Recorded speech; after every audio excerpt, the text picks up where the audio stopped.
there is one mind. It's the one consciousness, and we have our own versions as the individual body.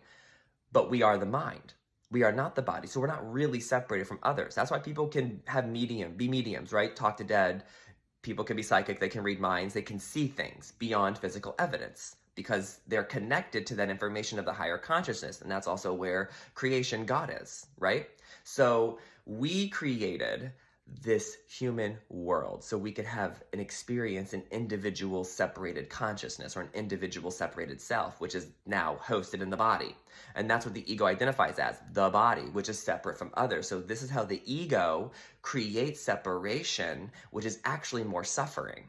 And this is how we create war. So for example, let's use anger.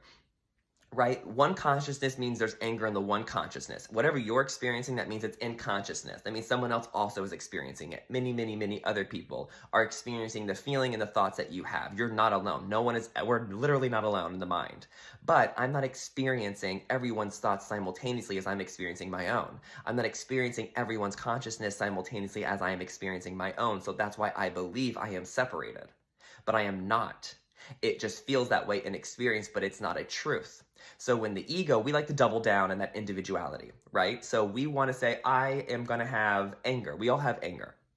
And so the way the ego wants to separate it is, oh, we have healthy anger or small acts of anger. I'm allowed to judge or gossip or have a thought and never express it. I'm allowed to have some kind of frustration that is justifiable, right? They did something so extreme, so I'm allowed to be angry. I'm allowed to guilt them. What we don't realize is that we're actually guilting ourselves. And by the way, when you have those thoughts of guilt and anger that you're so justified, you're creating that in your consciousness, and that's being fed like a river to an ocean to the one consciousness. So, and also back to you, it's a two-way street. So there's anger and consciousness. You're getting angry thoughts and justified reasons to guilt and condemn someone and blame someone and be victim to someone and let your anger out on someone and your frustrations. You don't realize you're adding that into the one consciousness. So because that anger came to you and you made it real in your consciousness, you're now creating it in your own personal life, but you're also now feeding that back into that conviction and that thought to anger back into the one consciousness. So guess what? Someone else might get that anger now, and it could be a world leader who wants to go to war. We would think, oh, we're so different. No, we're the same. Anger is anger, period.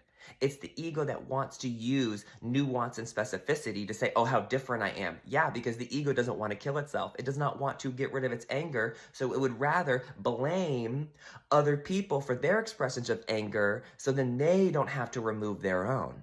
There's no way out unless you heal it fully. So if you want to see a world of peace, are you choosing thoughts of peace yourself?